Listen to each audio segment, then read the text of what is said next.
খামেনাইকে মেরে দেওয়া হয়েছে। হ্যাঁ, এরকমই খবর আসছে এবং ডোনাল্ড ট্রাম্প নিজে বলছেন যে খামেনাইকে মেরে দেওয়া হয়েছে।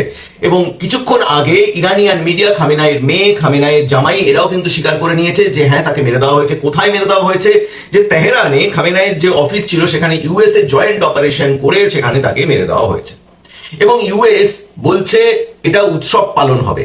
এবং ইরান সে জানে যে আমরা ইউএস এ অ্যাটাক করতে পারবো না, কিন্তু ইউএস যেখানে যেখানে বেস ক্যাম্প করেছে দুবাই, কাতার, মিডল ইস্টের বিভিন্ন জায়গায়, সেগুলোতে আমরা অ্যাটাক করবো। এবং গোটা বিশ্বের সবচেয়ে বড় এয়ারপোর্ট এই মুহূর্তে দাঁড়িয়ে সাসপেন্ডেড মোডে চলে গেছে, that is Dubai international airport. কোনো নো ফ্লাই জোন হয়ে গেছে এবং দুবাইয়ে আটকে রয়েছে ভারত থেকে শুরু করে বিভিন্ন দেশের লক্ষ লক্ষ নাগরিক। সবাই আর্জি জানাচ্ছে যে আমাদের এসে উঠিয়ে নিয়ে যাও। পাম জুমেলা যেটা আমরা প্রচুরবার সিনেমাতে দেখেছি, সেই পাম জুমেলা ক্ষতিগ্রস্ত করে দিয়েছে ইরানিয়ান মিসাইল। বুর্জ খলিফাকে খালি করে দেওয়া হয়েছে। আরো প্রচুর জায়গা কিন্তু দুবাই এই মুহূর্তে দাঁড়িয়ে স্তব্ধতার শোকে কিন্তু চলে গেছে। দুবাই